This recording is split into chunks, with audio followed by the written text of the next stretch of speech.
Hello, ladies and gentlemen, and welcome back to My Mom's Basement. I am joined by Jared Carrabis because we've got a From the Top Rope edition of My Mom's Basement with the one, the only, Stone Cold Steve Austin. He is promoting straight up Steve Austin on the USA Network. Steve, let me ask you this just to start. Do you enjoy doing these press tours via Zoom because the guests can't be like, hey, have a beer with us?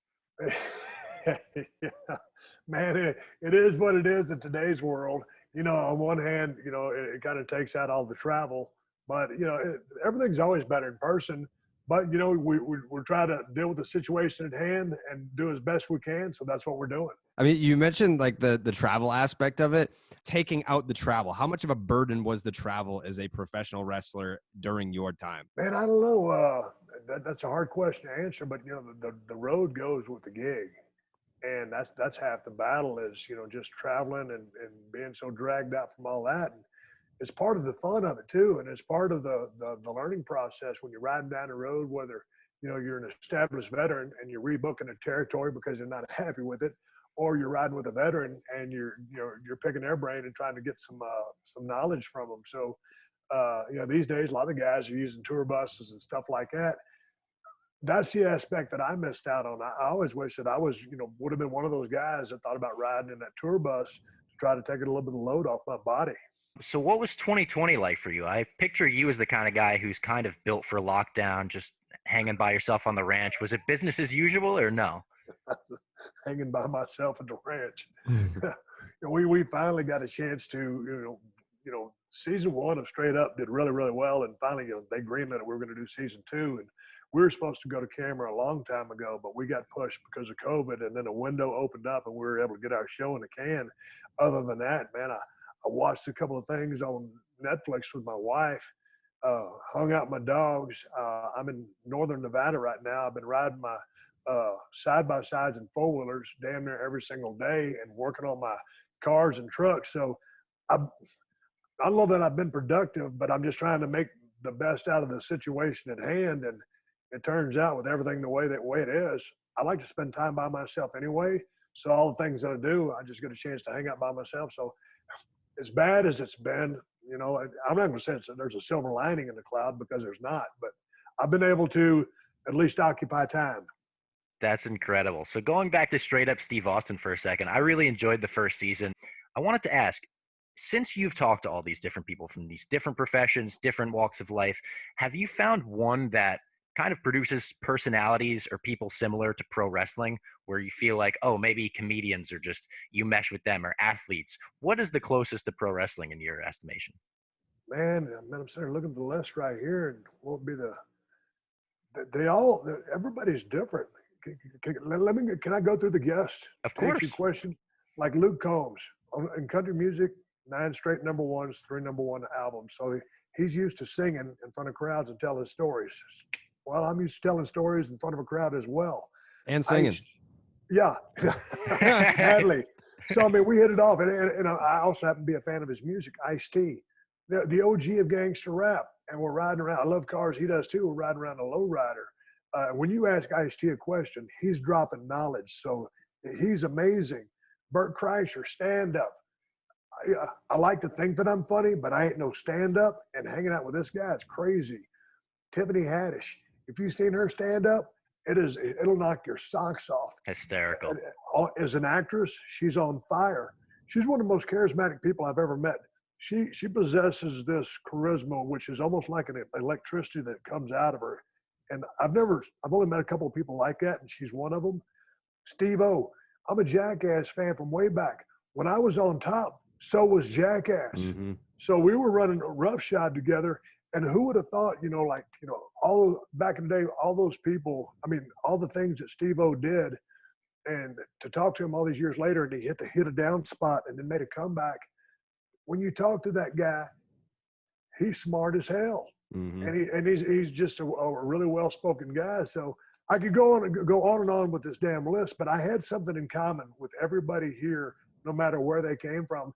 And I think it speaks to, how professional they are in their line of work, or the dues that they paid and the hard work they put through to get where they're at. And, we wouldn't have asked them to be on the show otherwise. I love that. Yeah, that's an impressive guest list. Like, have you had a favorite guest of all time from just all your years of interviewing now? No, I hate to pick favorites because that'd be singling somebody out. But I'll tell you one. I went down to Austin, Texas. That's where I was born. That's where Mark Henry lives. And I was going to go down there and interview Earl Campbell, one of my favorite running backs of all time. And something happened where we weren't able to facilitate that. But I was also going to go down there and I wanted to interview Mark. It was way too short notice, and I didn't have enough time to fully prepare for 20 years in the ring, and over 20 years as truly one of the strongest human beings on the planet. And I'm sitting there doing my homework at the hotel, and I called my wife and I told her, I said, man, I said, I ain't ready for Mark. He's had too successful of a career for me to do him any justice. And she goes, just go down to the bar and have a drink, and you're gonna do what you do. It's gonna be great. Well, I rolled down to the studio where Mark does a radio show. And have you ever talked to Mark in person? Mm-mm. I haven't. Man, sitting 3 feet from that guy in the studio, when he starts telling some of the stories that he tells, he's another one of those guys with the human beings. He's another person that, man, when he starts feeling things and getting, angry or worked up or telling stories, I mean, it's truly, you can feel the energy coming from his body. And I remember after I hit the stop button, because we talked for like 2 hours, and he had to take his wife to lunch, and hit the stop button. And I looked at Mark and I said, that's the best podcast I've ever done. And it wasn't the fact that I did a good podcast; it was Mark telling stories. Mm-hmm. So I would signal that as being one of, and because it was in person, and I've talked to a lot of really cool people, but when you talk to Mark and he starts getting personal, that close to you, it's pretty amazing. He's definitely a dream guest for us. I mean, we've discussed it. Just hearing his stories on the network, hearing his stories in documentaries, he really is a storyteller. Well, he's a storyteller, but he has a fascinating story because he come from very humble beginnings and achieved so much success, and then and he was in an alpha-driven sport of strength, and he comes into the business of wrestling, gets knocked down, or he gets humbled, and then has to really amp it up and have the run that he's had. It's amazing. He's a guy that's been able to reinvent himself so many times. Looking back to the Hall Some of of his Pain best, run he like, had, yeah, you like mentioned the the 20 stuff he years, had his best towards the stuff end of is his some at the career. end. Yeah. Exactly. Yeah. He Mark Henry. We can't say enough good things about him on this show. Well, and I like the way he breaks down the current product as well, because sometimes I don't watch enough of it, and like he does. Same with Bully Ray. They've stayed eyes on ever since, and so I love the way they can assess it and break it down like a true analyst. So Last season, I loved also the Becky Lynch episode. I thought that was great just yeah, from the wrestler on wrestler connection. And I wanted to ask about the stunner that she delivered you at the end of the episode because it was picture perfect. And I wanted to ask if there was a secret to it. Did you give her the secret, I don't know, movement that there was? Was it your side? I don't know what it was. It was perfect, though. Man, Becky's so cool. I don't know her real well, but when we talk, I mean, I consider her a really good friend. And we asked her to do the show, and she gave us a day, and we had a great time spending the day together, riding four-wheelers and everything. And she lit up like a Christmas tree when we talked about that stunner. And I said, "Are you good?" I said, "Because this is kind of how I do it, and this is what I'm going to do." I said, "You just kick me, I'm going to grab base and go down." And I said, "You want to run through it?" She goes, "No." So, just like that, one take, one kick, one stunner, done. That's why She she's the nailed it. man. Yeah, Mhm. she's the man. I love saying that. She's the man. She's the man. So when I saw Edge return at the Royal Rumble after the tear-filled retirement speech that he gave, one of my first thoughts was, I mean, obviously I don't think that you want to come back right now, but how close, if ever, was there a moment where you felt like you could, or Vince McMahon approached you about potentially returning, and did those conversations get to a point where you were like, this might actually happen?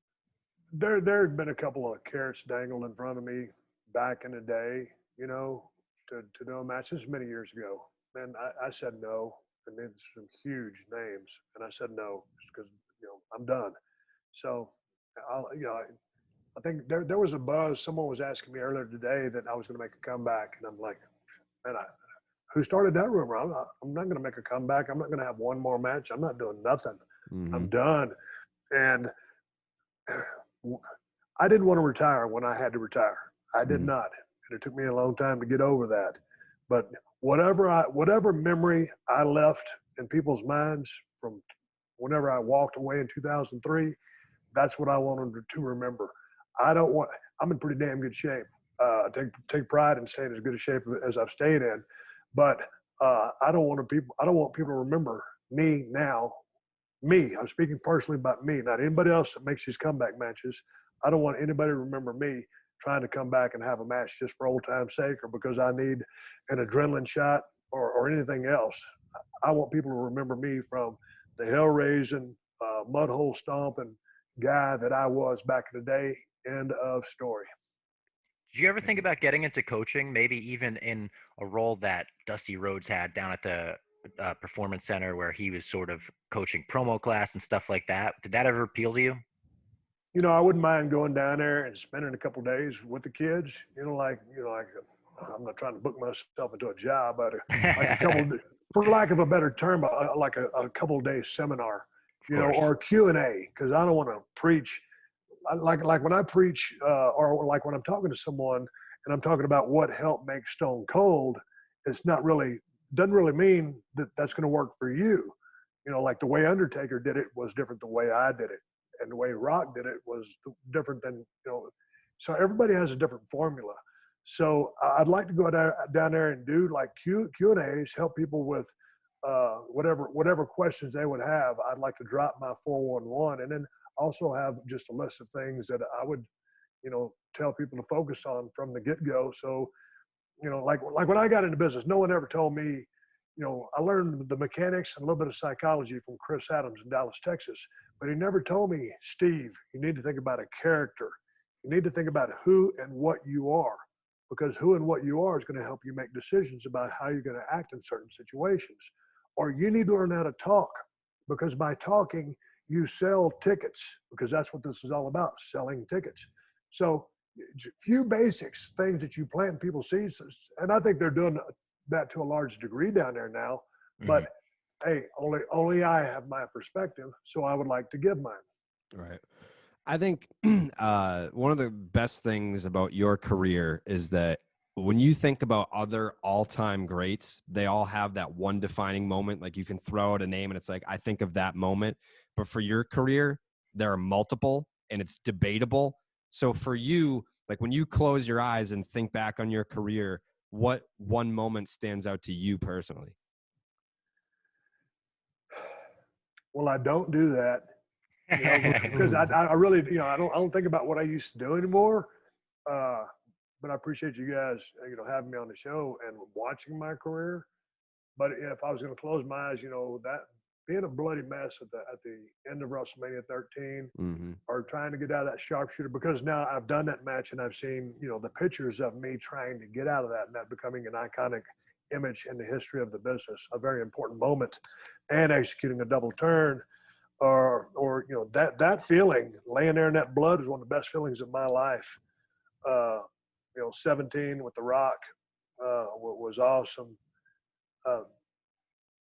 They're kicking Vince with that first stunner and starting something that would, start a feud for a couple of years and transcend the business, light me on fire, and become water cooler talk. And people that didn't watch wrestling started watching wrestling. So there'd be some moments like that, I guess. That was one of the worst sell jobs of all time, I think. You know what? But you got to appreciate it because it was old school. He went there. There's a fish, like if you're sitting on a pier, there's a fish called a crappie. So it's like we call that the crappie. We don't call it the bass. We don't call it the fish, it's just called a crappie. And that's where, like when you pull that fish out of water and put him on a pier, he does that. That's what that was. And that was probably the sell job that they used to do like 20 years ago. When you hit, you got to really overdo it. So on one hand, I agree with you, it was horrible. But on the other hand, it was spectacular. It was perfect. It was perfect for the moment, and it's so iconic now. Moment, yeah. I actually he saw looked like recently, he was getting tased. He did. I saw Because you got to recently people understand, on Twitter were like hyping up Bret Hart's sell of the stunner, and they were posting a ton of clips. Bret Hart had such a realistic sell. I mean, it looked like he was breaking his jaw on every one. one of my close friends that's in the business, I don't want to drop his name on the podcast. He sent me that clip and he goes, golly, that was a piece of art. And that's the first time I had seen it. But then I remember giving him that one, and it was like, it was picture perfect. And it just looked like he'd been shot. Yeah. And that's one of the things about Bret was one of the, if not the best ever at making a work sport or a work business actually look like an actual event or fight. Mm-hmm. The realism that Bret brought to the ring, along with all of his other list of things that he brought to the ring, I just thought his realism was one of the best things that he was.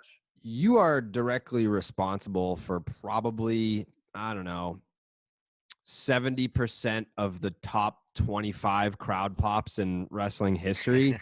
And it obviously sounds different being there than it does on TV. On TV, you can definitely tell. But in your opinion, what was the loudest crowd pop that you've ever been a part of? Man, the only time I get a chance to really kind of see them things is when they play them back on Twitter or something like that. And I'll never forget when Mick and Rock were working a match, and Billy Gunn, I guess half of DX was out there, and Mick was kind of in harm's way or whatever. I don't remember what was going on. It was a melee. And, man, they broke that glass, and I came down there, and I think I hit Rock with a chair and then pulled Mick over or something like that. And that pop when they hit that music, and you just see those people everybody shot out of their damn seat like something stuck them in the ass and threw their arms up like that. And that is the ultimate, response. When you go out there and stuff like that happens, that would be one that I would remember. I think that was in Worcester. This week is the anniversary of that, actually. It happened on January 4th. Yeah. We was over in Toronto at the Sky Dome one time, and I went out, and God dang, they lit it up pretty good. And that's a big-ass building. Because it's so tall, the sound kind of gets lost up in there. That was another one. And it was one of those ones that just kept building, and like it was like aftershocks of an earthquake. It just wouldn't stop. That would have been another one. Absolutely. Steve, this has been awesome. This has been a pleasure and an honor for the both of us. So thank you for the time. We really appreciate it. Straight Up Steve Austin comes back on January 11th. I can't wait. Check it out on USA Network.